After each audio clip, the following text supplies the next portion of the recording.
And when it comes to fear, you can either... All right. Hey, good morning, everyone. Great day. An awesome day, okay? I'm already prayed up, man. We're going to have a great day. For those of you who have been in Primerica for a while, you know that having Coach Bill Whittle coach us this morning, it's a mega big deal. It's not a big deal. It's a mega big deal, okay? For those of you who are here for the very first time, I will tell you that today is going to be a historical day in your Primerica business. All right, this is going to be one of those days that you're going to look back and say, I was on that call. I was on that Zoom meeting. All right, and it changed your life, because it will. I highly recommend that all of you take some serious notes this morning, okay? Stay with us, okay? Don't drift. Put your cameras on. Let yourself be known. Stay there. Hold yourself accountable. You know that if you see yourself on the screen, you will be engaged, okay? So stay engaged, especially for these next, for this time that we have here with us, okay? Last week, we had the honor of having Coach Bill Whittle's son coach us. And that was Blake Whittle. He did a phenomenal job. All right. Thanks to Jason and Eric putting that whole thing together. We truly, sincerely appreciate that. Okay. It made me step up to the plate and say, well, if we had the son, let me get the dad. All right, let me get dad coming in here and talking to us and coaching us. And because he is known, Coach Bill Whittle is known as the coach of all coaches in Primerica. Okay, this guy is absolutely phenomenal. Okay, a little bit about him, just to let you know where I've met Bill Whittle 28 years ago, back in 1992. I just came out the military. I mean, I was an officer in the military. We came out the military, and I joined Primerica. I was a rep. I was just gotten my license. I remember just gotten my license, and I went to a training for champion conducted by Tom Hopkins, and Coach Bill Whittle was one of the leaders running this thing. I was so impressed that after he spoke, I went over and talked to him. And what I got from him is that he made me feel like a senior national sales director. I was a rep, just got licensed, and he made me feel like a senior national sales director. He made me feel so important. And there's only two folks that have done that in my life, okay, when it comes to professionalism. All right. While I was in the military, there was a general that did that, and his name was General Pete Dawkins. I've known General Pete Dawkins way before he became the CEO of Primerica, and he was one of those type person that he made me feel like a general when I first talked to him. All right, and that's the same that I got from Bill Whittle. Okay, now, you know, the one of the things that and even though he's done tremendous, and back then, I mean, he was already national sales director, millionaire many times over. But I don't judge a person based on their accomplishment as far as financial. My definition of success is show me what you have done, the greatest gift that God has given you, which is the ability to reproduce. Show me your kids, and I will tell you that's how I just, and Bill Whittle, Coach Bill Whittle and Leslie has done a phenomenal job with their children and so forth. And that's who I took upon as a mentor from day one in this business. So I really appreciate that. Now, and I want to thank Coach Bill for being here with us, for running this thing. But one of the things is that, why is this so important to us is, there's something that says we have not because we ask not. All right. And listen, I'm asking, I've always asked. And that's in the book of life, it'll tell you in Matthew 7:7-8, it says this: ask and you shall receive, seek and you shall find, Knock and the doors will be open to you. So for everyone who asks shall receive, he who seeks will find, and he who knocks, the doors will be open to them. So we are asking and we're seeking and we're knocking because our goal, what we want to do is we're going on $1 million run. And we're putting this out. We're going on $1 million run. Okay. And we want to do that. We want to have, because if you don't put a date on it, then this is just a dream. Okay. Our date is we want to do this by convention of 2021. All right. That is, we got about a year plus to go. Okay. We can do it. It's been done before. So we're asking, we're seeking, we're knocking, and that's our goal. And as a reward to that, as a recognition, I will get, or we will get as a hierarchy, a ruby red, our ruby ring. I'm not going for the ruby ring. I'm going $1 million run. Why is that? This room and every single one on this call that you can look at this thing and say, if Ed can do it, I know we can all do it. Okay. I'm just opening that door. I'm just asking, to get this thing done. Okay. And the great thing, I appreciate about Coach Bill Whittle is that he has rearranged his schedule to be with us this morning. Okay. And I sincerely appreciate that. I love him dearly. And I don't know, I don't check if he's on the call. I hope he is, but Coach Bill Whittle, if you're there, without any further ado, let me just, pass it over to you. Thank you so very much for your time and for everything that you've done for us. Okay. So Bill, are you there?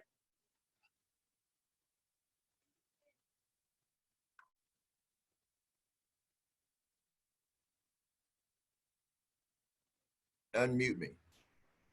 Okay, now can you hear me? Yes, sir. We can hear you, Coach. There you go. Okay, good. Okay, well, all right. I'm not seeing if I'm on the screen. I'm seeing some of you other guys. Everybody else keeps popping up on the screen, and I hate to look at some of you ugly guys when I'm talking that big. You guys got heads the size of a dadgum steer. It's amazing. I didn't know they had heads that big. I thought my head was big. My God. Hey, Mike, would you shut that door real quick? Can you guys do it? Ed, can you do it where I can see myself on the screen? Because I just need to know. And so everybody, whoever makes noise keeps popping up on my screen.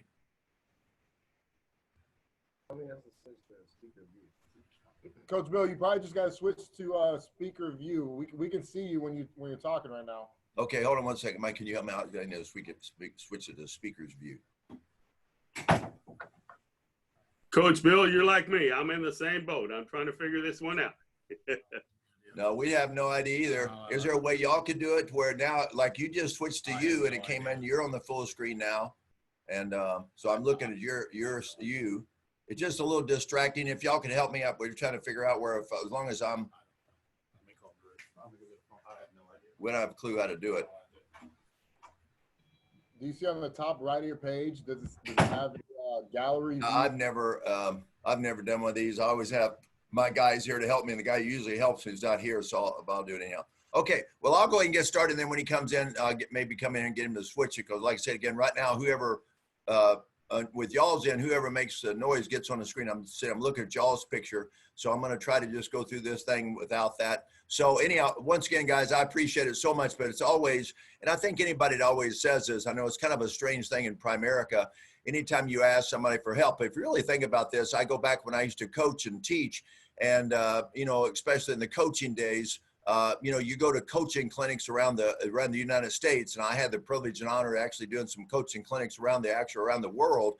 And whether I was in Haiti or in Puerto Rico, I did some there. I did some in Dominican. I did some in Brazil, and played there also. And it's amazing how you'd get coaches would get up there. And I remember one of the coaches that got up there and shared everything that he did was a guy by the name of Bobby Knight. Bobby Knight used to coach. He's a legendary coach. There we go. He got it fixed. Thanks, Mike. He was a legendary coach at Indiana.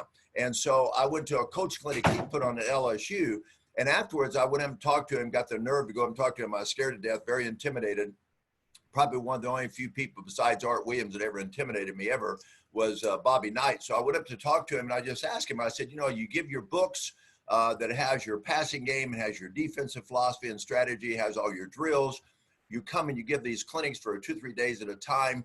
Aren't you concerned that when you finish, the other coach is going to take your material and use it to beat you? And I'll never forget that. He looked me square in the eye, and of course he didn't know who I was. I was a 22-year-old kid at the time, just entered the coaching ranks. And he said, Coach, he said, let me tell you something, never forget this. He said, you don't have to worry about that. He said, I can give you and everybody else here everything I have, and it's not going to make any difference because very few people are going to do two things. Never forget, he said, number one, they're not going to make changes, okay? Number two, they're not going to work hard enough to implement this information. And when he said that, I said, you know, I don't want to be one of those people like that. I always want to make sure that if I'm one of those guys that ask for help, like Ed just said, then number one, I'm going to do what I'm told, provided it's moral, ethical, and legal. And if it's going to help me to win and get ahead, I'm going to do when I ask. I'm not going to go to the next person and say, okay, well, that person said this. Can you give me an easier way? Can you give me a faster way? Maybe a faster way, but not an easier way. And so the other thing is, I said, I'm always going to be prepared to work. So one of the other things is they teach you in marriage counseling. I've got different ministries that I work with around the world, but one of them is a good friend of mine, Dino Rizzo. He does a lot of things he ran a big church here in town for a long time. Now he's with a huge church over in Alabama, but he also ministers to ministers.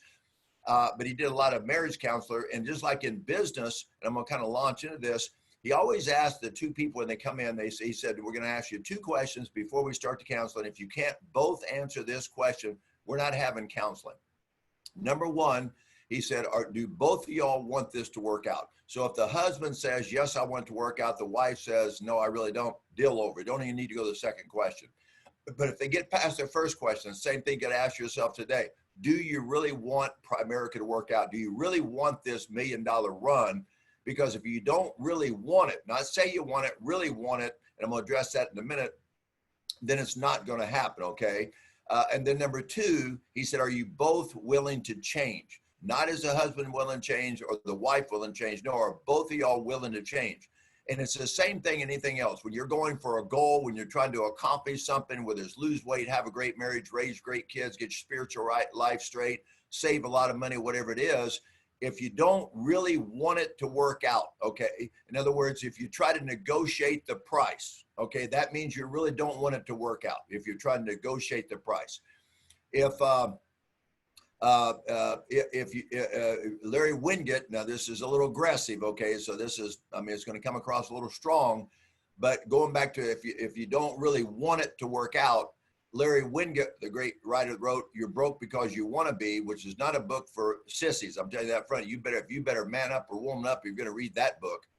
And he says, if you don't accomplish what you say you want to accomplish, in other words, if you don't get what you want, whether it's your marriage, whether it's your financial life, your physical life, whatever it is, he said, you know, go back to number one, you're trying to negotiate the price. He says these three things, if you don't accomplish things, okay, number one, he said, you really did, he said, number one, you were lazy, okay? He said, number two, you were stupid, or number three, you don't give a damn. Okay, that's pretty aggressive. Now that's Larry Wingate, okay? But if you think about that, lazy, you just weren't willing to do the work that was necessary to accomplish what you said you wanted to accomplish. That's being lazy, right? And we know what the Bible says. The Bible says if you're not willing to work, you don't even deserve to eat, right? So that's pretty aggressive. Number two says you're stupid. Well, there's a huge difference in ignorance, which means you don't know how to do something. You've never been taught how to do something. You get passes on ignorance, okay? But like Ed was saying, when you ask somebody that's already accomplished something, so they have the knowledge of how to do it, and then they tell you how to do it, and you still don't do it, you're no longer ignorant, okay? Even the devil understands who Christ is, but he doesn't believe and follow. He doesn't do what he's asked to do from a spiritual standpoint. So that is not ignorance, that is stupidity, okay? And you pay the price for stupidity. So it's not ignorance once you're told what to do, and then you're not willing to do it, okay? But by the way, provided it's moral, ethical, and legal, I understand all that.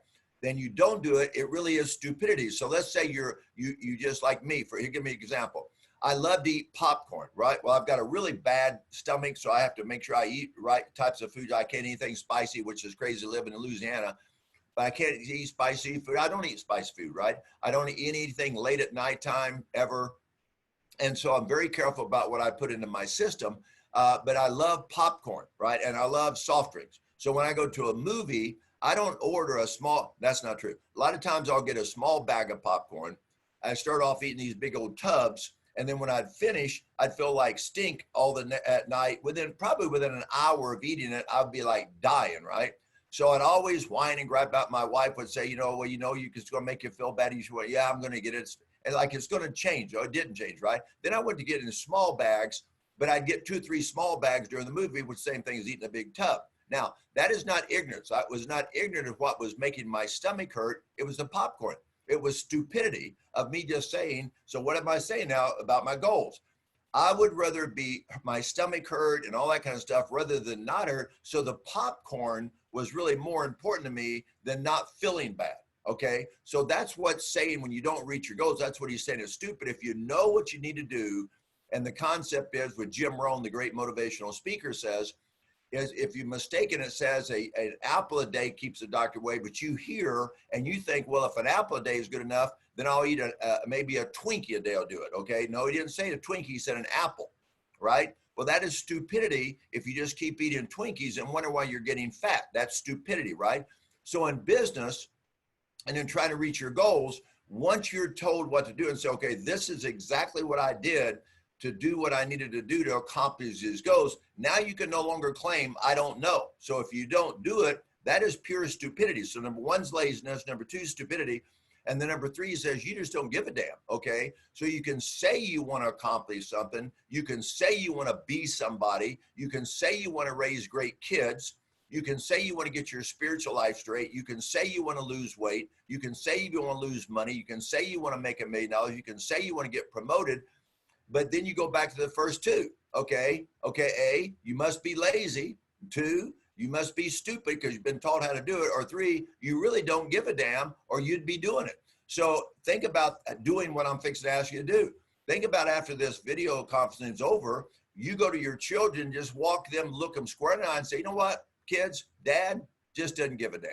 I don't care about you. I don't care about mama. Or if you're a female in here, go to your kids, say, I don't care about you. I don't care about your daddy. I don't care. I don't care, okay? And see, that's what a husband's telling a wife when they don't treat him right.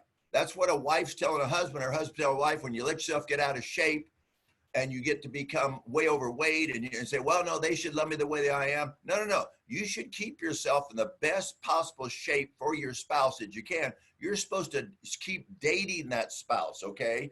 And being your best you. Same thing in leadership. If you think about building your business, and all of a sudden, like right now, you guys are going to turn it on and make this big runs and stuff like that, and then relax after you get there. That's not leadership. Leadership is a lifelong calling. It's not just a responsibility. It's a calling of being on it all the time. And I love, through my coaching mentors, a lot of them have the same philosophy. When that desire burns out, when it's gone, you need to step aside, okay, whether it's in military, whether it's in whatever it is. But the goal is to never let that desire burn. And if it's a calling, it never burns out. It will always be there, okay? So I'm going to walk you through some things. This might help. And I call this the coach approach.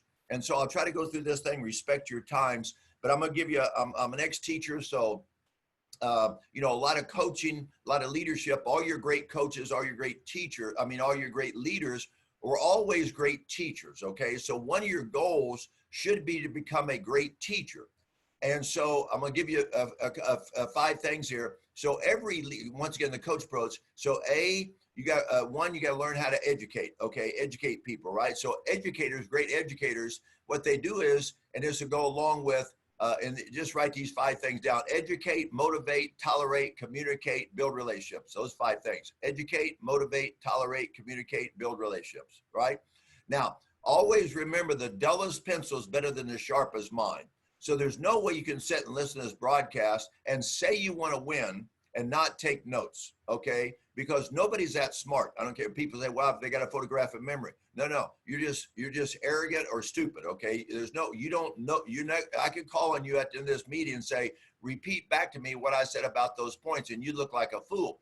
So one thing I never want to do is, I never want to get caught by a teacher or coach not paying attention. I was already psychotic on that, right?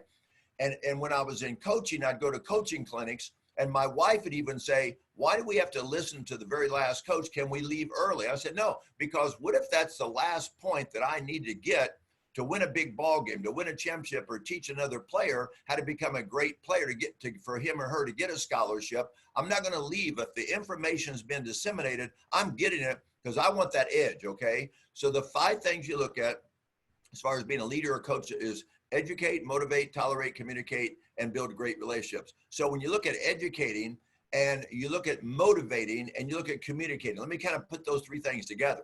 If you look at great communicators, they're also great educators. And if you look at it, they take communication and education and turn it into motivation. And Ed remembers this. Art Williams used to say, use the example of him being a coach, and the English teacher would come to him and say, Art, how can you get those football players to come after school? They've been to school all day long. Then they got to go get on the football field, and they get out there and they put all those stinky hot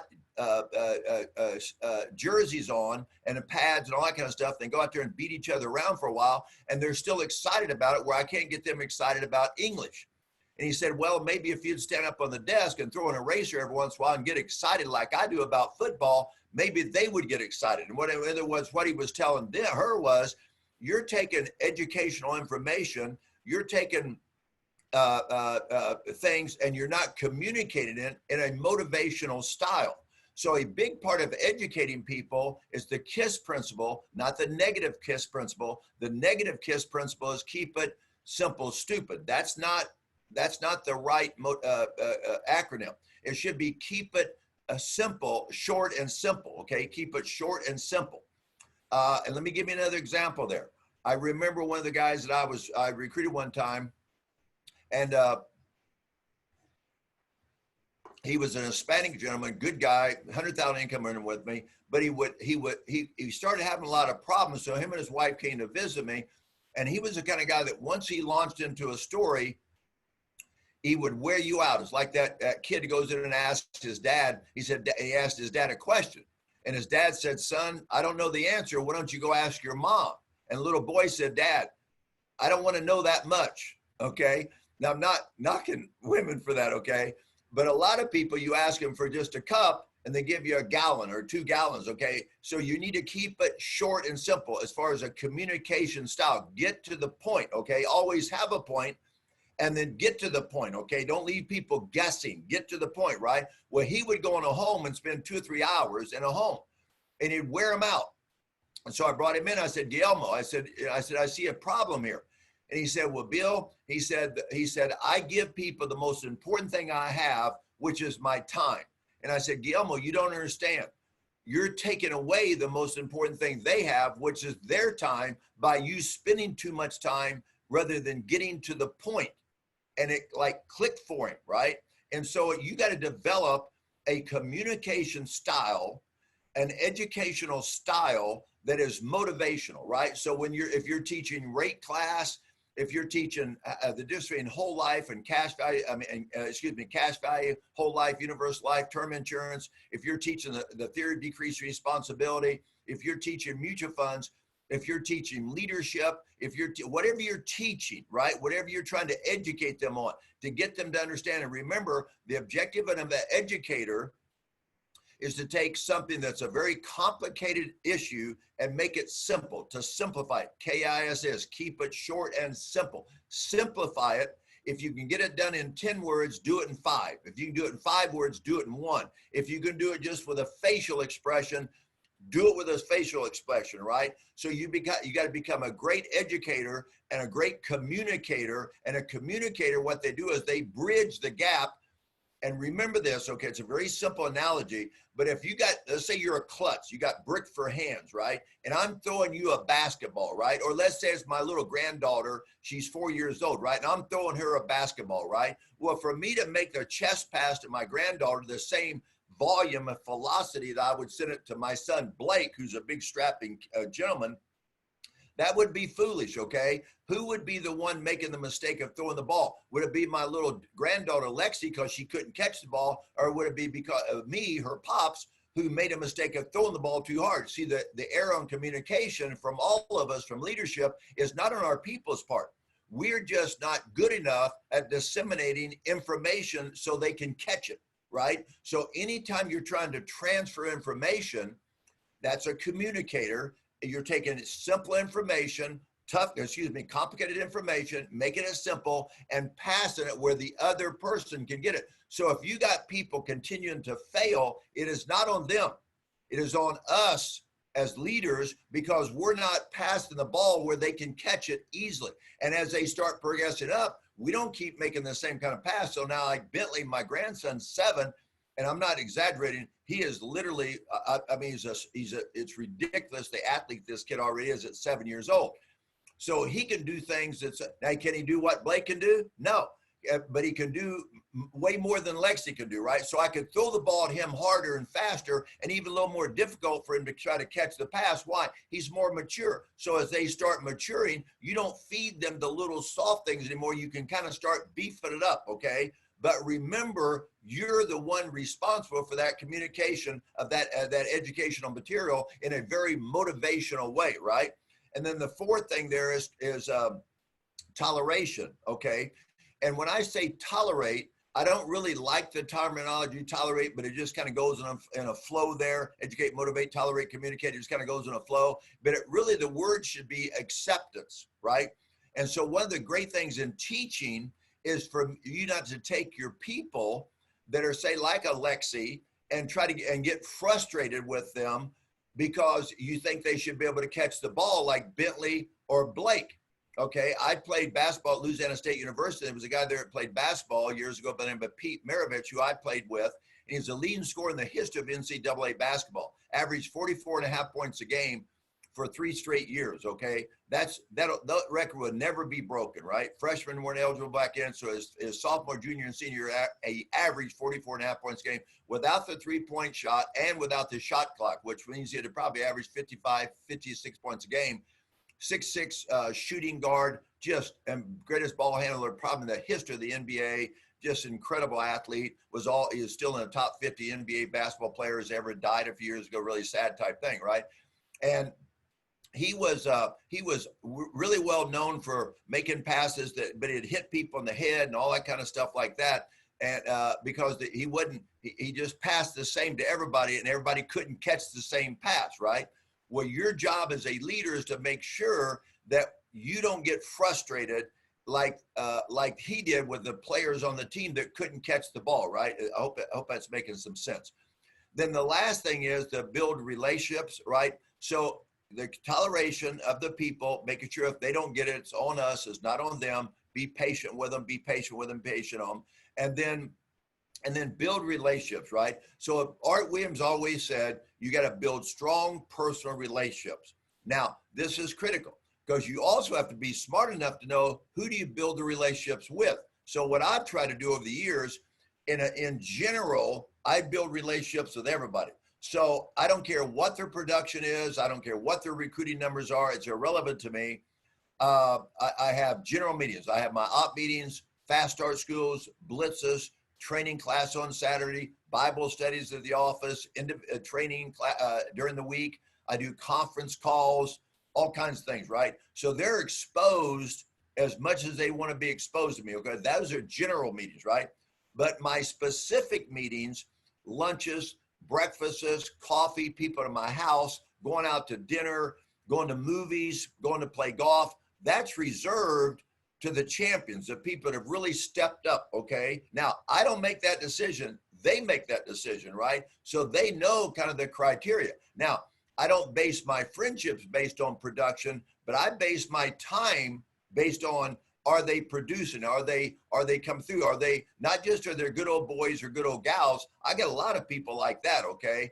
I'm talking about they kind of got to earn that thing for me. Now, so I try to build those strong personal relationships with everybody, and then their production will be the qualifier. Are they involved in these special meetings, right? Now, once again, that's on them. If they want to be kind of part of that crowd, okay, so I try to develop, and it's a good thing to write down. I always make sure I've got a business buddy, all right? That's number one.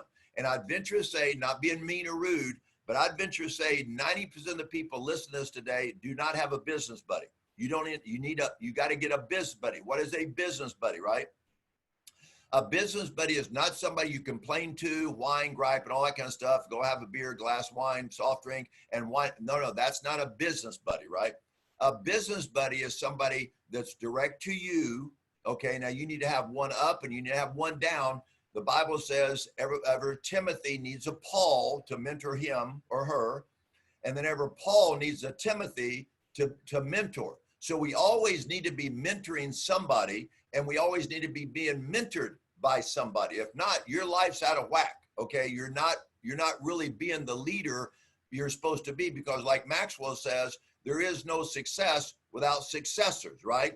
So Ed was bringing this up. If he gets to 1 million, this hierarchy grows, he gets to 1 million, but some of y'all don't grow yours, this thing's been a failure, okay? So every success should lead to the success of other people, or it's shallow and hollow, and it's not what Primerica is all about.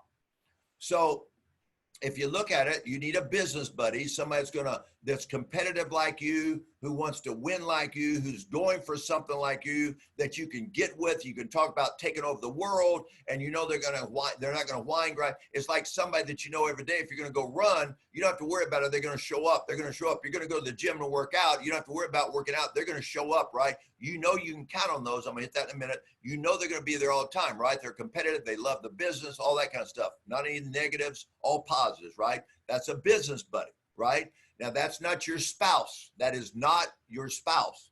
That is somebody in the business that you're working directly with, and it should be in your base shop, okay? And then from that, you build a core. So what is that? It's the same thing with the biblical principles. Jesus got really close to one. Then he had about 3 or 4 others he was pretty close to. That's his core.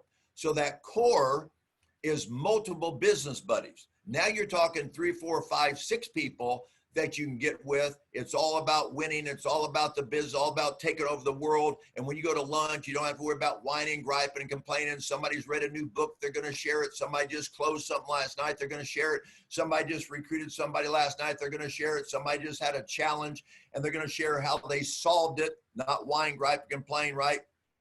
Now get a core group, right? And then from that core group, visualize this. Each of them having a business buddy, and each of them having their core groups. Now you get a team, okay? Without that dynamic I just described, you do not have a team, which means you are not a coach, period. You're not a coach. So how do you know if you're a coach? You got a business buddy, and you're constantly building new business buddies. If not, you're in trouble. You're going from being a creator to a manager. And I promise you, this is what's going to happen. The moment you go from being a creator to a manager, the next step is you're a justifier. You got to justify why you're not growing, because you started managing and you stopped creating. And the next step is death. It's called condemnation. You start blaming. You blame the company, you blame your spouse, you blame your downline, you blame your upline, you blame the weather, you blame the political structure, you blame everything, and all you would have had to do was stay in the creative stage. So how do you know if you're in the creative stage? Just look who you're working with. Who are you working with? If you're not constantly working with a new leg, a new business buddy that you're mentoring, which means now what do you have? All kinds of challenges, all kinds of problems, people doubting you, people wearing your butt out. If that's not happening, if your life is smooth as silk, you are not leading. You're not a coach, period. And you're not going to build a successful team. That's just not the way it works, okay? And so now you got your business buddies. They've got their business buddies. You're overlapping that. So you're knowing who their business buddies are, and you're tying them to you too, right? Now you're starting to expand your business buddies to a course. You got 2 biz buddies, 3 biz buddies, 4 biz buddies. Now you're having to grow as a leader, because it's not just one person. So think about what I'm fixing to show you.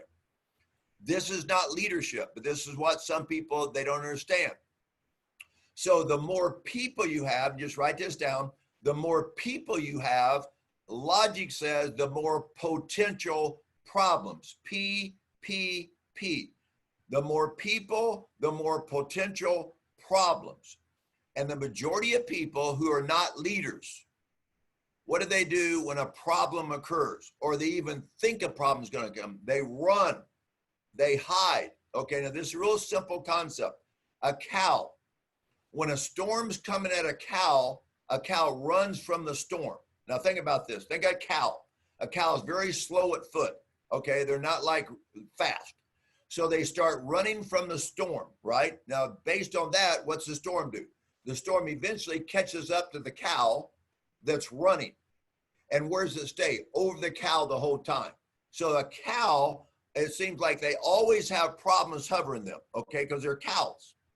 That's leadership, okay? That's, excuse me, lack of leadership. But a lot of people think they're leaders, and you always get around them, and they always have problems because they're always running from problems that are hovering over them. But think about a buffalo. Somehow innately, a buffalo, when they feel a storm coming in, they run directly at the storm. And so what happens is the storm's coming this way, the buffalo's running that way, and poof, it passes right over top. You watch great leaders. Great leaders have the exact same challenges, the exact same problems as pitiful leaders.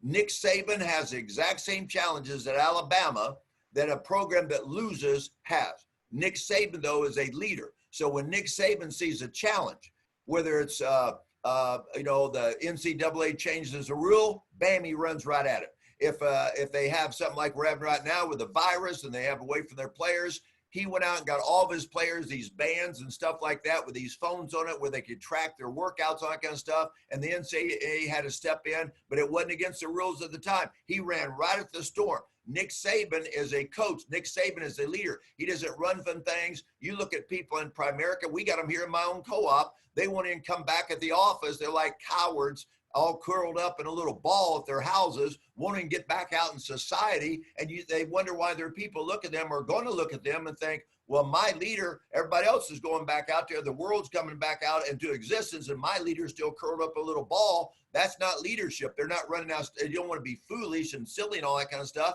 but you got to run at the dadgum storm. If you look at military people, they run at the bullets. They don't run away from the bullets, right? You look at first offenders, they put their mask on, they get their butt to their job every day, and thank God that a lot of our first offenders are not like a lot of the people in Primerica, a lot of our friends, because everybody'd be dead right now because they wouldn't go to their dadgum job, okay? So you got to attack the problem. So that's what leaders do. You go right at the problems.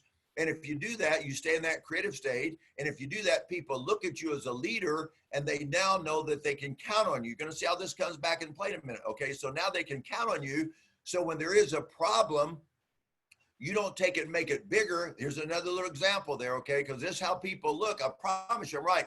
A lot of your poor leaders look at people as potential problems. So psychologically, you don't want to be around them rather than realizing as a coach, you're supposed to coach people through these problems, right? So here's a John Maxwell thing, right? Be a good thing to write down to teach. So during this time, we're not interested in just making a run. We're interested in becoming a runner, right? Where we don't just make a run, but we continue to run year after year after year with very little effort. If you look at great runners, they look like they're running without any effort, okay? I've been doing this for 40 years at a pretty high level, but it doesn't look like I'm out there just killing myself because I'm really not, because I'm a runner. I don't just make runs, I'm a runner, okay? So now you look at it like a person that's a small leader, let's say they're a 5 as a leader. Well, if they hit a 5 as a problem, they've already met their match, okay? And they're just, they've met their match, stalemate. But if you get a 6 as a problem and you're a 5 as a leader, you're already overwhelmed. All right. Now, are the problems going to come in? Yes. Are the problems going to come in for everybody? Yes, they are. So now the question is, how do you handle it? Have you grown yourself to when a problem hits, no big deal. You run right at it, you crush it. So if you're a 7 or 8 as a leader and you got a 5 that they already met the match of a 5 as a 7 or 8, that 5 is nothing to you. A 6 that overwhelmed that 5, it doesn't overwhelm you because you grew you, right? And so if your people don't see y'all doing this during this time and you don't constantly strive to become better and better and better, then once again, why would they want to have a relationship with you? So your personal relationship with your team. Now, this is me talking. You don't have to do this, right? This is my philosophy of raising kids, leading, and everything else. You've heard really weak, in my opinion, this is just my opinion, okay? It didn't tell me how to bite my tongue here, okay? But if you look at really weak leaders, one of the things you'll hear a weak leader say, or a weak parent, is that you don't have to like me, but you're going to respect me. That is weak leadership. In my opinion, it's the worst leadership that you could ever utter out of your mouth, because people may fear you, but they're never going to respect you. And fear is not a way to run a business or a family. Okay. People respect people they like. You need to be your friends, your people's best friend, just like you should be your kids' best friend. Okay. And I see weak parents say this. Well, it's not my job to be their friend. It's my job to be their parent. Well, in my opinion, you're an idiot. Okay. Because a parent is supposed to parent. You're supposed to lead. Okay. And what parents screw up, if you see a kid, a parent says, well, I had no idea my daughter had all these premarital affairs, or I had no idea my son was involved in drugs, or I had no idea. When they say I had no idea, what does that say? I had no relationship with my son, with my daughter, with my people, right? Now there's going to be rare exceptions, but very, very, very few exceptions, right? If you were their best friend, what would they talk to you about? Answer: everything. Okay. They would come to you with everything if you're truly their best friend, right? And that is on you. Once again, it's not them to come to you. It's you to go to them. And here's another little silly example. We probably all heard about the terrible twos. It takes an idiot to say that, right? There is no such thing as terrible twos as far as a child. Terrible twos as far as parents. There's two terrible parents, but the child at 2 goes through a certain stage. And if an adult human being cannot be mature enough to help that child negotiate the 2-year-old status of their life, that is not the child's responsibility. That's on the parent. Now, fast forward that when the kid gets to become a teenager, if that parent gets sideways with that kid during those years, it's not the kid's fault. Okay. They're not being rebellious. You're just a pitiful parent because you couldn't even have enough tools in your toolbox to help your children get through that stage of their life, because you really weren't mature enough yourself to get through that stage. And so how can you help them? Then when they get to a point where people say, well, once they get old and they go away, this and that, if that happens to you in life, something's wrong with you. Okay. Something's wrong with your relationship with those people when they don't want to be around you. When they get to be 20, 21, 25, whatever it is, you still should be that important in their life if you're truly their best friend. Now, I'm not talking about being a helicopter mom or helicopter dad. I'm not talking about that. I'm talking about when they invite you into their space, not when you're hubbing around their space, but where they want you involved in their lives. Now you know you're a true leader as a parent. It's the same thing in your business. If your people don't want your input, if they're not constantly wanting to have you around, come talk to their people, do interviews, do a fast start planner, have their people come down the hall and say, hey, I think coach is in. Let me come introduce you to him. Let me see if he'll spend 5 minutes with you. Let me see. He's probably going to lunch today. Let's see if we can go to lunch with him. Why don't you get to know him? See, if they're not doing that with you, there's a problem. Now, they also should be taking whatever you're doing and doing it. So you'll see them doing it, and then you'll see them having pockets. And now you're going to have yourself, once again, business buddy, core group, team. Now you're going to have a hierarchy, okay, because you produce these kind of leaders.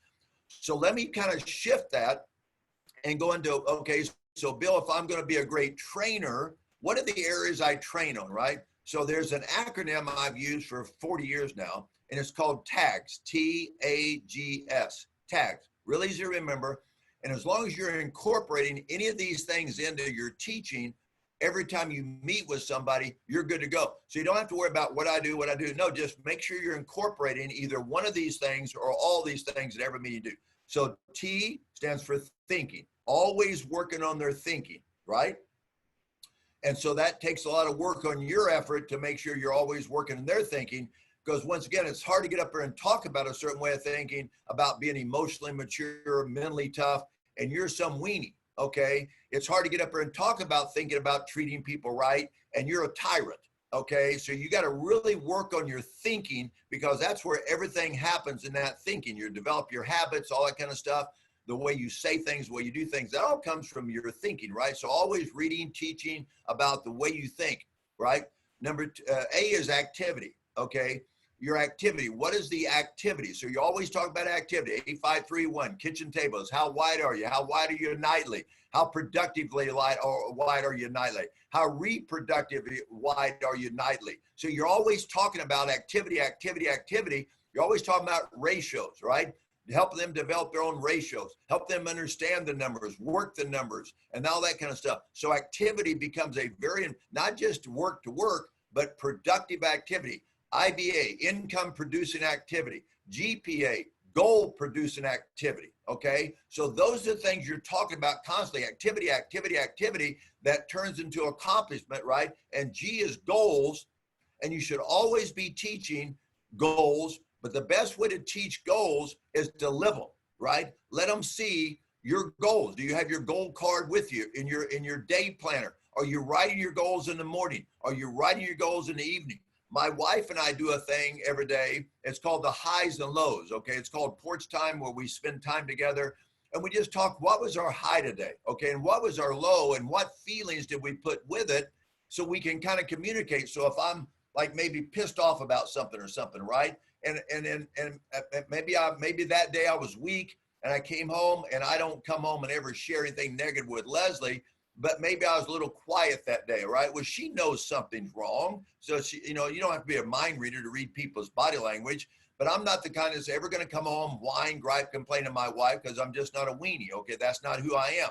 However, what I found out is we've been married 44 years, coming up one of the best marriages you ever see ever.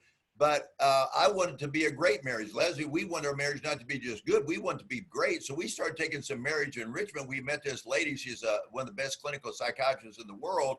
And she does marriage counseling. And marriage is not, she won't do marriage counseling. That's not true. She does marriage enrichment. So she wants to, she only takes on a certain amount of clients. It's ridiculous how much money it is, but it's incredible. And one of the things I learned from doing this was, I was being too closed in. And when anything in my life goes bad, I go into a little shell and I solve it. And then because I grew up very tough. I grew up on the street. When my dad got killed when I was young, so I was on the street by the time I was about 12, 13. And I had to do everything on my own. And it just wasn't a very pretty scene, me growing up. So my good way is fight. Okay. I just fight. That's my first thing, is fight. And then my other thing is my ego won't let me ask and show weakness. And so I thought sharing my feelings was weak, right? Well, come to find out, that's not true. So Leslie, I'd come home maybe mad about something or upset about something. Well, I'm not going to share that with her, and I'm not going to be mean to her. So I kind of go into a shell for a while. And then she would ask what's wrong. And I said, oh, nothing's wrong, that kind of stuff. Well, that was not fair to her, right? And so, so she'd get quiet. I'd get upset that she's quiet, and it might cause, well, that's crazy, right? So I had to learn in this situation that I had to kind of, if my goal was to have a great marriage, I had to work on this kind of stuff, right? And so when you're talking about your goals, you want to make sure you're sharing your goals with those people that want to hear about it. And then, so your goals have to make sure they're with you every day. You write it down. So like in our highs and lows, we say it, but I write mine down every day, right? So I can actually leave it on her desk in her dressing area, so she knows that day there's no guessing. Here was my highs and here was my lows, but they're in writing. I do it every day, okay? Every day, right? So there's no guesswork. Well, when you write your goals down every day, there's no guesswork. And everybody else knows, are you serious about accomplishing your goals, right? So that should be part of your life.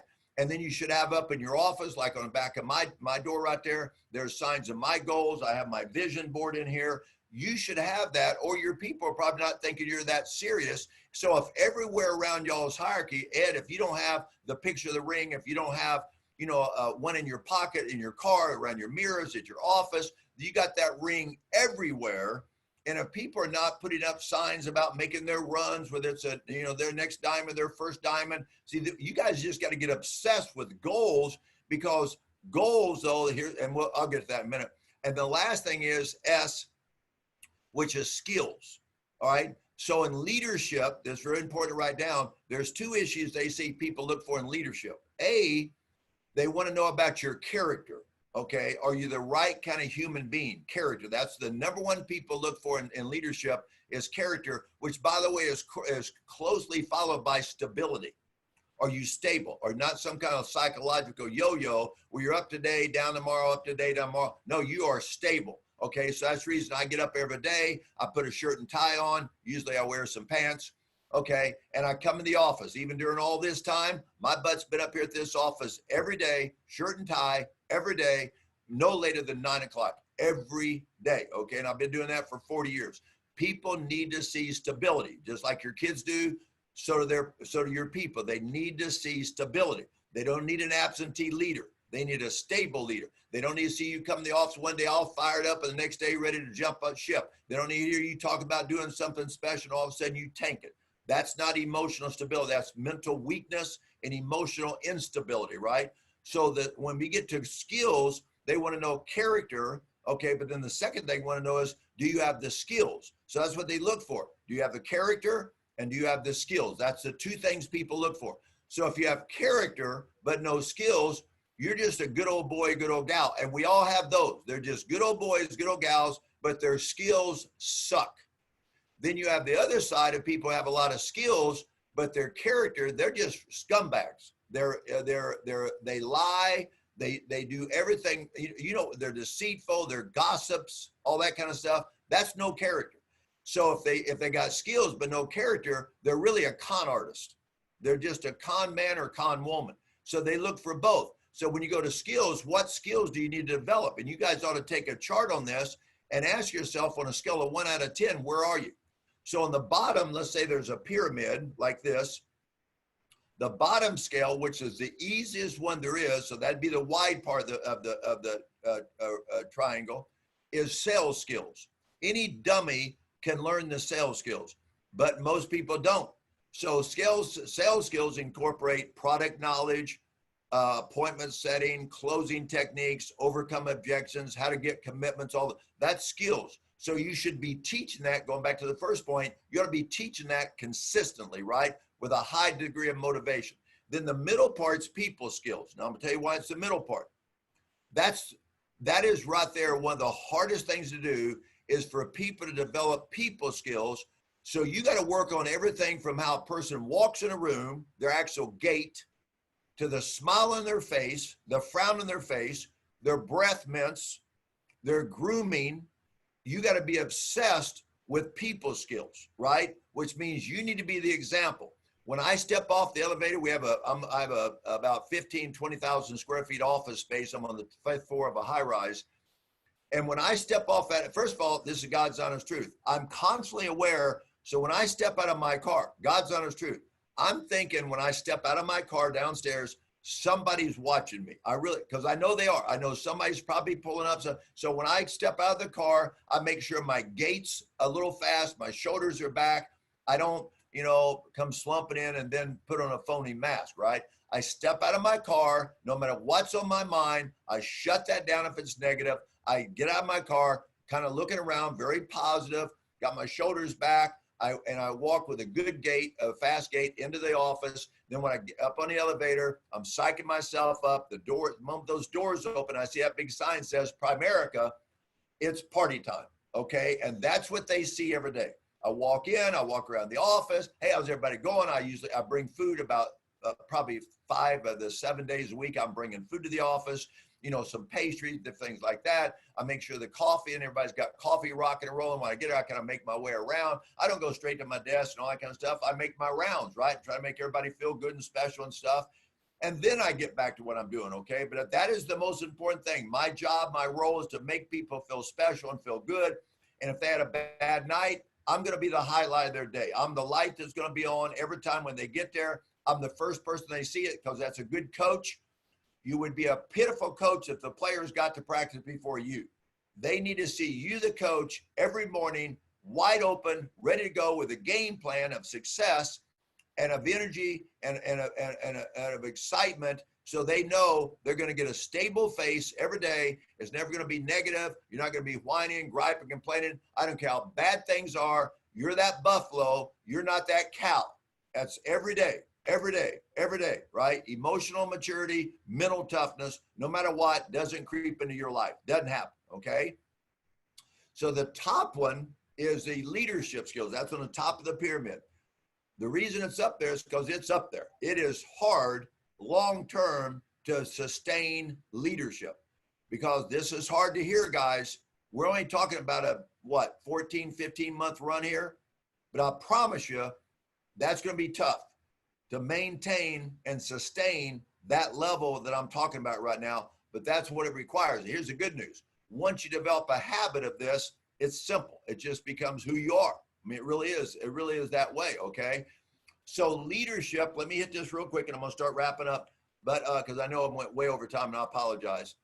But when we come to leadership, let me give you what people look for in leaders, because we always want to say, okay, what am I looking for? Well, you need to be what they're looking for, okay? I wouldn't worry about what you're looking for right now. I'd be worried about what are they looking for? What do people look for in a great coach, okay? And this is from Lou Holtz, one of the greatest coaches ever, and I've taken some of his stuff, kind of paraphrased it and put it in my words. But number one, here's what they look for. They want to know, do you care about me? Every player wants to know that. So if you look at a guy like Nick Saban, Coach O at LSU that just won a national championship, all of his players, I don't care how rough you may think those two coaches are, their players know that if I play for this coach on Saturday, I'm probably going to be in the NFL on Sunday, because they care enough about their players, right? They care about their players, right? That's the first thing people know. Do you care about me? So what you need to ask is, do your players think you care about them? Now, that's a real simple thing. And if they think you care about them, you know what that does to their self-confidence? Because if you care about them, they start caring about them, okay? I promise you I'm right about that, right? Because the number one responsibility of a leader is to get the belief and confidence up and the doubt and the fear down. I'll repeat it. The number one responsibility is get your belief and confidence up. I see Ed has a picture of Vince Lombardi there. I've got the same thing here in my office. And one of the biggest thing there is Vince Lombardi said the number one responsibility of a leader is to build and breathe belief in the people. So they got to know you care about them. They got to know you're trying to get their belief and confidence up, and you're constantly working and getting their fear and doubt down. Now, you cannot be the kind of person that's got a lot of fear and doubt and expect to pour, because the Bible says you can only give from the overflow. So if you have no belief and confidence yourself, you better start working on yourself. You better find you a Paul to mentor your rear end, okay, and get away from that little that attitude, or you're not going to be a great coach. Number two, they want to know, can I count on you? Okay, so number one, do you care about me? Number two, can I count on you? In other words, are you always stability, right? Consistency. Can I count on you? Not can I count on you today and then tomorrow I'm not sure. No. Can I count on you? When you sit in a chair, how bad would it be if you always had to reach over and feel that chair, see if it's going to fall apart? That would not be a very comforting situation. You want to go home at nighttime. Your kids want to come home to a father, to a mother that they can count. You're stable. You're not some wacko, right? That you're there. You're providing. The job of a father is to provide and protect. Provide and protect. That's the same thing with the job of a leader. Provide and protect. Provide and protect, right? So can they count on you? Here's what that means. If I come to practice, or can I count on you having a game plan, a practice plan to make me better? Okay, can I count on you making sure when we go into a big game, can I count on you to have a plan together that we're going to have a chance of winning this game? See, that's what your players want to know. Can they count on you? Are they going to have a great training class? Are they going to have great training like this that Ed put together for you, and that he's put together for you during this time? Do you have a great opportunity meeting? So I guarantee you ask anybody, boy, how are Bill Whittle's opportunity meetings? They're not good. They're unbelievable. And I change them basically every week to make sure they stay, better than the one before. Every time we have a fast start school, everybody says, boy, that's the best one ever. And then they say it with the next one, right? So can they count on you? Number three, are you committed to excellence? Okay, you the leader, not your people, okay, but you the leader. They want to know, is my leader committed to excellence? How do they know that? It's the way you dress. It's the way you prepare for meetings, okay? It's the way you do meetings. It's how much time, effort, energy you put into the business. It's when you have something at your house. Do you just have it kind of thrown together, or you really have it organized, right? Anytime you have an event, your office, is it clean? Is it neat? Are you committed to excellence? Are you the leader being the best you can be? Are you the leader basically expecting the best out of them? That's fine, but are you providing excellence in everything that you do? Okay, and number 4, do you, the leader, have a resolute will? In other words, no matter how hard it gets, no matter how tough it gets, what do they see in you? Do they see a leader that has resolute will? Okay, whether it's 9/11, we need leadership that has a resolute will. Whether it's this virus, we need leadership that has got a resolute will. If you get a ton of chargebacks, somebody quits, does a big roll up to you, do we have leadership that's got a resolute will? Are you willing to stand there and fight no matter how hard it gets, how tough it gets, and not whine and gripe and complain about it? But also for them to know the reason my leaders like that is they're staying the fight, they're fighting the fight to give me the chance to do something special with my life. If you're like that, people will flock. You don't have to worry about people coming. They're going to flock to see you and flock to want to be around you. So I totally screwed up because I had probably 15 other things here to cover, but I'll just kind of shut it down right there. I went probably too long, and I apologize for that. And like I said, again, I had another 15, 20 things I probably wanted to cover, but that's the tendency for me. I just kind of go a little bit too long on stuff. So I know Ed said maybe, and I know we're out of time for y'all, but he said y'all might have a couple of questions I could ask or could answer. If it's too late, we'll go ahead and shut it down now. It's based on you, Ed. So what do you think, buddy? All right, all right. Listen, anyone on any of the RVPs, any questions from RVPs?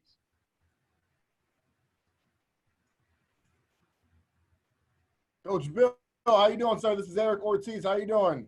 Couldn't be better, thanks. Man, that was a great training. Thank you so much for that, sir. One question I had is, man, we just had our son, and we're trying to prioritize our time correctly using our, obviously the calendar and everything like that. But what advice would you give a new family getting after it, getting going in order to take full advantage of this opportunity that we have here? No, I think that's a good question. I think it's one a lot of people struggle with, or you should struggle with it. You should ask about it, actually.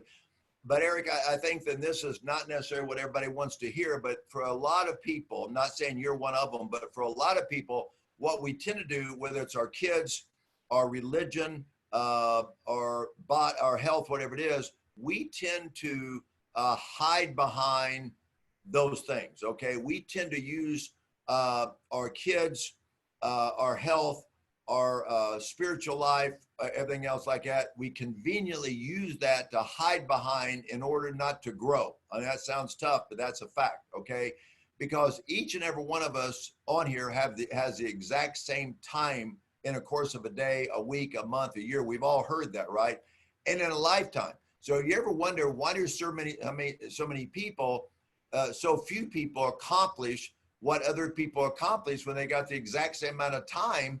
And the answer is a lot of things I'm covering today. They're just, here's where people do. This is where people screw up, I think, okay? Is that when they ask me about balance, I'm gonna ask y'all a question. Think about this. A tire, let's take a tire like on your car. When is a tire perfectly balanced? Somebody tell me. Anybody? A tire, when's it perfectly balanced? When it gets rotated? Okay, that's what you hear. When it gets at a rotated, high speed? When it's like, let me tell you when a tire is perfectly balanced, when it's on the rack. Because when it's on the car, it's not perfectly balanced. Because if you look at the tire, it's round, but the part on the ground is flat. So as the tire moves, what happens? The part that was not on the ground eventually gets on the ground, it's flat. So in reality, if a tire is on the car, where's the tire supposed to be? On the rack or on the car? It's supposed to be on the car. You're supposed to be involved in the world. You're not supposed to be part of the world, but you're involved in the world. Your life is like that. It keeps rolling, okay? And so when we think about balance, what we're really doing is trying to make excuses. So when we're with our kids, because we did not work as hard as we should have worked at our job, we're thinking, I need to be working.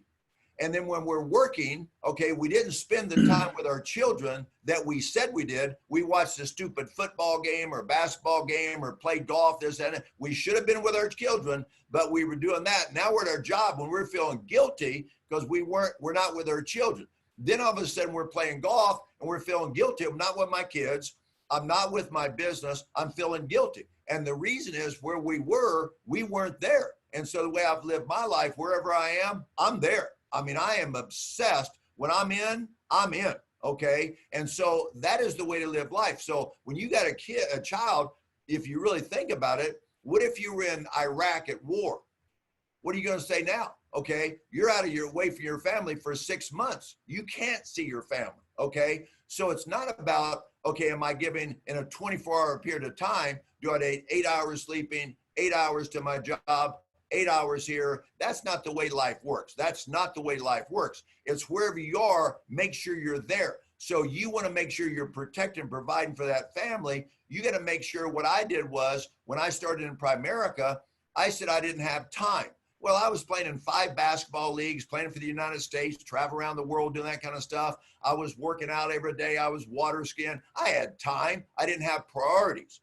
So what I taught Blake, and he's done a good job of that, hey, when you start having children, you don't have to stop doing everything. You got to change the amount of time you're putting into it, though. So let's say your son's got a ball game. I never missed anything Blake did. Never missed. And I coached all of his. I used to spend $75,000 to $100,000 out of my pocket in the summertime coaching his AU basketball teams, but I was running $100,000 to $200,000 base shop during that time.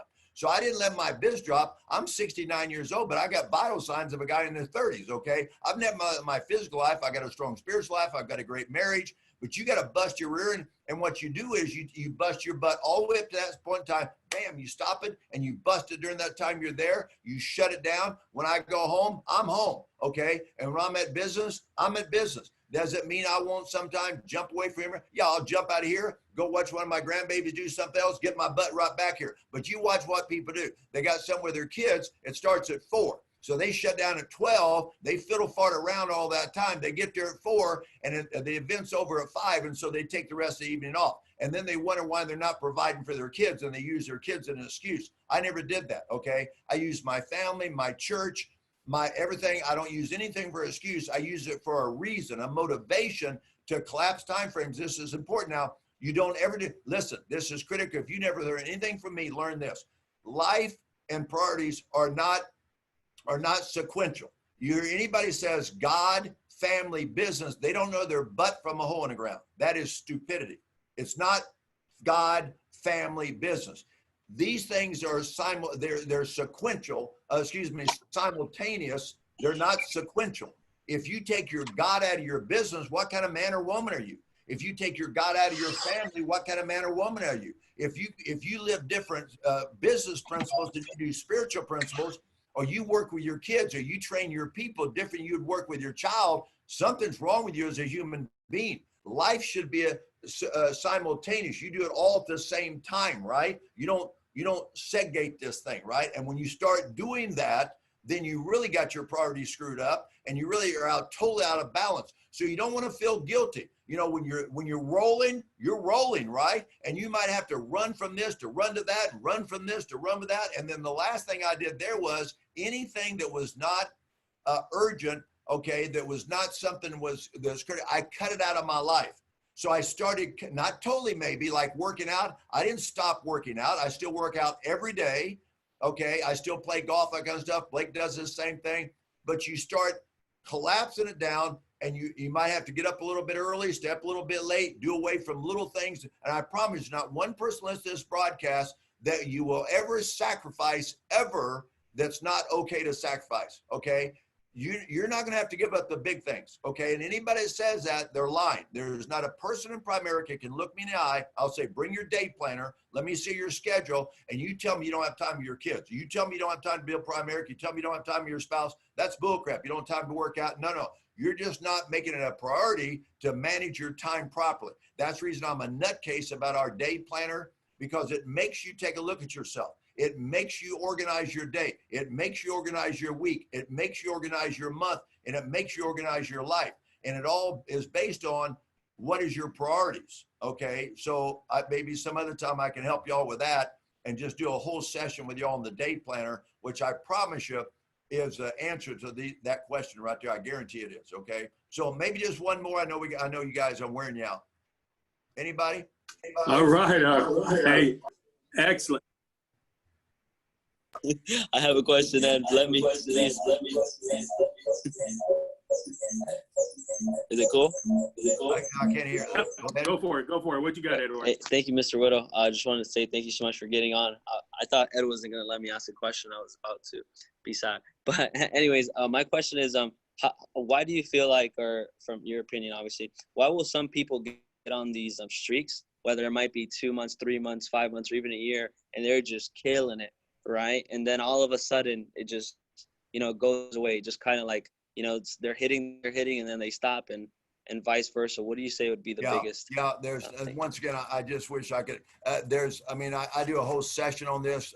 We talk about goals demand change. Okay, and if you look at them, I'll do this real fast. But I promise you that this is it. Okay. And I don't know, but if you just visualize this, okay, I'm gonna see if I can do it right here. But if you visualize, and we've all seen this, okay, you've all seen. Well, you can't see this, okay, but just visualize a circle. We've all seen these things many times, but we don't know when that point is, and so consequently, we can't catch that, right? So if you'll think about this in advance, right? So these 3-4 things, real quick. One is a circle. Just visualize it, write on your note, maybe a circle, right, and put a dot right in the middle. And we've all heard this a million times. That's the center of your comfort. Okay, that's where you are now. So I know nobody likes hearing this, but remember the book I said by Wingate, you're broke. Why? Because you want to be. That's your self-image. You're comfortable being fat, broke, mean, not a really good relationship with your kids, not a good husband or wife. You can say what you want, but you are there in that middle there, because that's when the moment you start moving toward that outer circle, what do you start feeling? Discomfort. Now it's crazy because you think, wait a minute, why am I feeling discomfort? I'm starting to get in shape. I'm starting to make money. I'm starting to get along with my wife, my husband, my kids. I'm starting to change. Wait a minute. What is write down this word right below that. Subconscious, SC, subconscious. There's only one purpose for your subconscious mind. That's it. You can do all the study in the world in this, but I'm helping you out here. It's a crash course.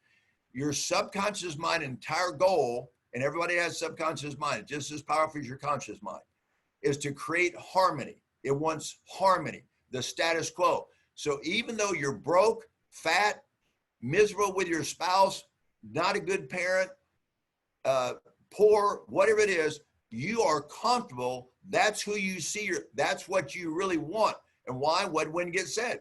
If you didn't, what is it? You're lazy. You're stupid, because people can tell you how to get away from that, or you just don't give a damn. Okay, we can say what we want, but that's a fact. So you start moving toward that outer circle. What are you now fighting? You're fighting your subconscious, which was saying what? Wait a minute. This is not who we are. Get back to the middle. I'm comfortable you being broke, overweight, having a bad relationship. So the moment you start improving, now you're creating, listen, this is important. This is why goal setting is so hard for people. What are you really creating when you start goal setting? You're creating conflict. What is your subconscious mind not like? It hates conflict. You're really, when you start changing, you're creating conflict. And if you keep going, then what your subconscious mind will eventually say is, hey, you're really serious about this. Okay, and it will help you keep going, because the more you move toward that outer circle, that is your new comfort zone. So you're really just increasing that. And then you get to right at that edge. This is where the tough part is. Now you get to the edge of that circle and you've really stretched, and now you're going to make a decision.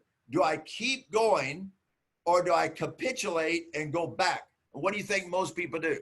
They capitulate and go back. Why? They took their mind off their goals, out of sight, out of mind. They stopped writing their goals down. So their subconscious mind said what? Well, you must not be really that serious anymore. We're good right here. Let's self-sabotage and let's get back to normal. That's the way people, that's the roller coaster people do in Primerica. Now, let me give you another one. Draw a picture of a wall, like just in your picture, like a wall. There's like a wall. Now, make an arrow going toward that wall. Okay, so that means you've got a good, you're excited, you're pumped up, you birthed an idea. I'm going to be a vice president. I'm going to make $1 million. I'm going to lose weight. I'm going to have a great relationship. So now you birth this idea. You're all excited about it. You're committed and you're headed, and all of a sudden, bam, that wall comes up. Now, depending upon how weak you are as a person, it can be a small wall, big wall. It doesn't matter what it is, but it depends how strong you are as a human being. And so when most people hit a wall, what do? They don't recommit. They quit. Why? Because most people are quitters. All their life, they've quit as soon as a wall comes up. So on the other side of that wall, watch this. So the wall's in the middle. You're going toward it. The wall comes up. But on the other side of that wall is your goals. Okay, so that was, watch this. You said, this is it. This is what I want. This is it.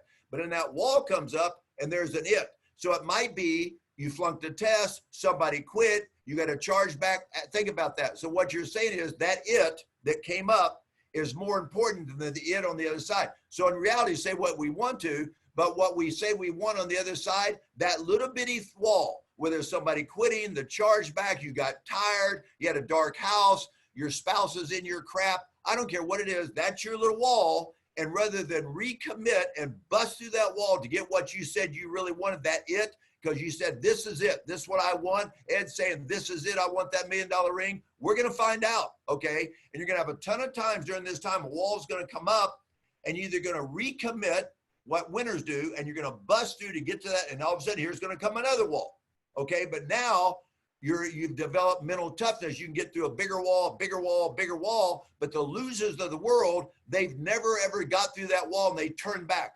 They don't recommit, they quit. That's the pattern of a loser, of a quitter versus a champion, because whatever it was on that other side of the wall was not that important to them. So if you quit, go and tell your spouse, say, listen, sweetheart, you're not worth it. I got a charge back. I'm quitting. Go tell your kids, y'all not worth it. I just got somebody quit. I'm quitting on you because you're not worth it. See, nobody would say that, but you're really saying it by every time you quit on anything and don't recommit, whether it's your marriage and you don't fight for it, your children, you don't fight for them, your goals, your dreams, whatever it is. The other one I want you to do is write down like a ceiling, okay, like a ceiling. This is a biggie. So we recruit a lot of people, and even when you're in the business, you have what's called a natural ceiling. This is what you're really good at. You might be good at leadership, motivational skills, product knowledge, whatever it is, based on your temperament, personality. So you get to that ceiling and you know to go to the next level, you got to raise that ceiling. You got to bust through that ceiling. Well, what do? We get here, it's our natural ceiling, so we hit it, and rather than busting through, we say, oh, well, it's not really worth it. I'm not that smart. I'm not that good. It's really not that important. Bam, right back down. And every time we get it up, we hit that natural ceiling. So if you don't raise that natural ceiling, your sales skills, people skills, leadership skills, raise them. What's that do? Change demands growth. Goals demand change. And so if you're not constantly growing, constantly changing, then what do? You're constantly staying the same. And so you go up, you go down, you go forward, you go backward. And that's the sign of people that never accomplished anything. They had the capacity, but they didn't have that dogged tenacity. Okay, big difference in capacity and tenacity. So whatever it is that you really want, you guys need to be really serious, because this is the last thing I'll tell you. Don't think it's about discipline. That's bullcrap. It's about desire. It's about, like Nick Saban's book, how good do you want to be? How bad do you want it?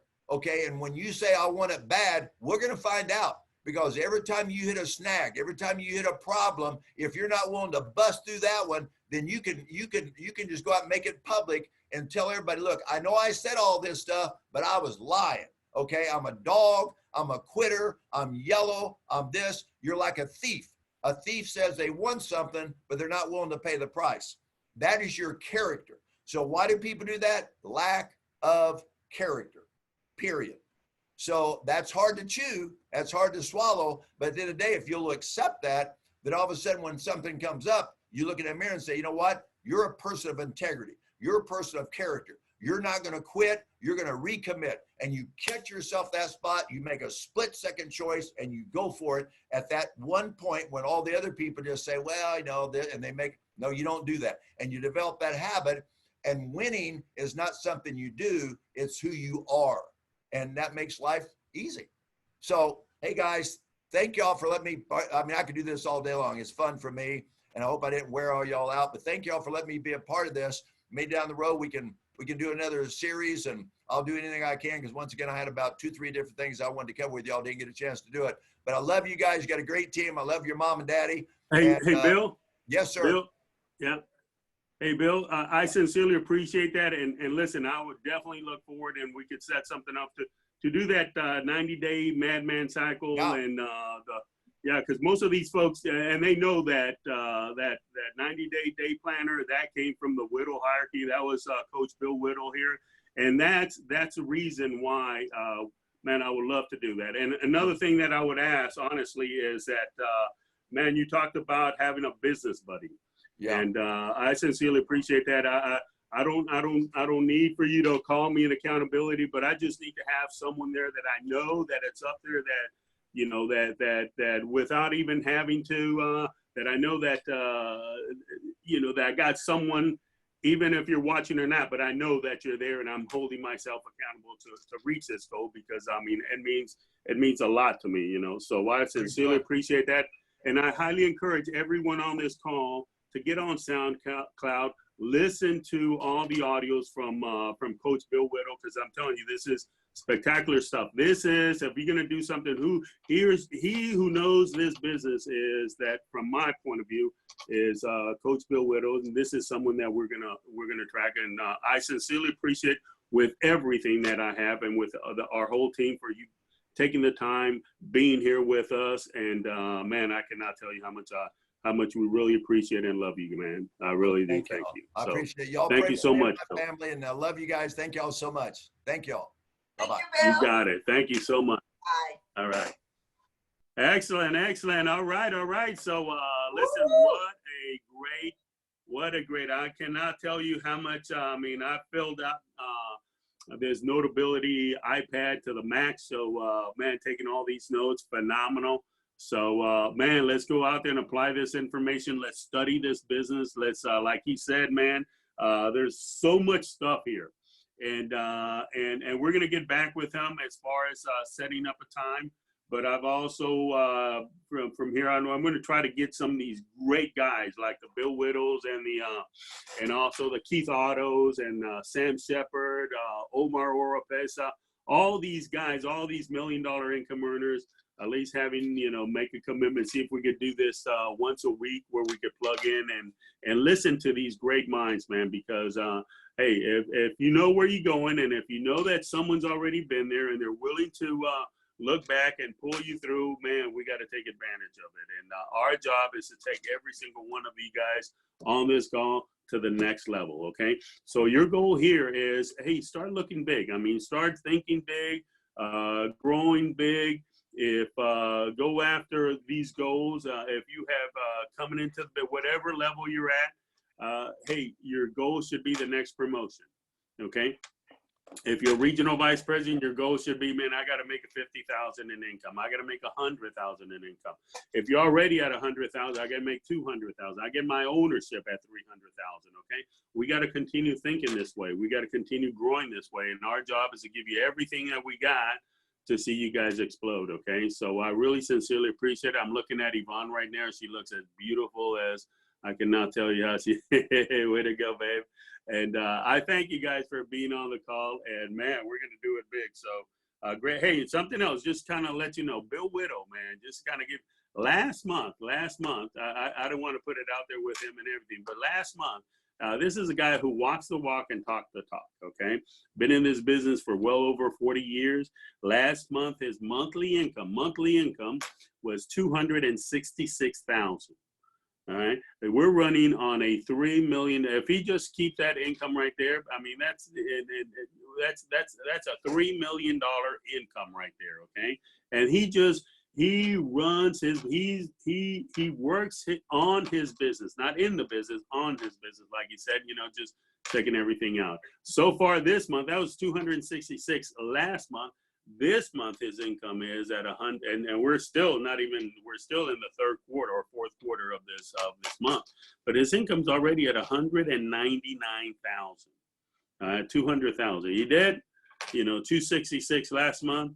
199,000 this month. That's who we need to follow. That's how we, because it's not about the money, but it's about the choices you can make. It's about helping others. It's about doing, just it's the game that we're in. That's our business. That's the game that we're in, and so fortunate to be able to be blessed by by everything that's happening. Okay, so. With that, I know it's, wow, we did a little bit, but it was good. It was well worth it, okay? So with that, Erica, you want to mute everybody and let's go and close it out? Absolutely, man. Hey, great job, man. That was an awesome, awesome training. Again, thank you so much. I know the chat was showing up, people thanking them for, thank you for setting that up, man. I think that was by far one of the best talks I ever heard in my life, man. That was phenomenal. I have tons and tons of notes here. So we're gonna do some big things, man. But real quick, man, tomorrow, guys, we have boot camp again at 9:30 in the morning. I have a young gentleman. His name is Jeffrey Ricardo. Today we had mostly somebody talking about the future, our goal setting, how big we can get. All right, and then we have a guy tomorrow who's actually doing. What we're looking at doing is taking our leaders to $1 million. He's one of the heads of moving the Mallards hierarchy to $1 million. Guy's young. He is 30 something years old. SVP. He just got ownership as well. Last month did 100 by 100 in his base. Guys, I'm telling you, we want to make sure that we surround ourselves with people that's going to challenge our growth, challenge our leadership, make sure that we are listening to the right-minded people, because there's a lot of crap in this world. All right, so let's make sure tomorrow we're on 9:30. I'm gonna, we have a goal right now of 300 people. Right now we're at 128 associates. Right, let's keep this thing going. If everyone on this call just gets one more person, right, we'll double. So let's go. Let's get better. And I'm gonna unmute everyone. I want to thank Joe Susania for taking the lead on the music and doing the co-hosting. Man, it's so easy to have somebody who understands, who helps you out with the co-hosting and makes it so smooth as well too. So thank you, Joe, for everything, man. Thank you all the RVPs who cheerleaded this and taking it to the next level as well too. So I'm gonna unmute everyone. Coach, sign us out.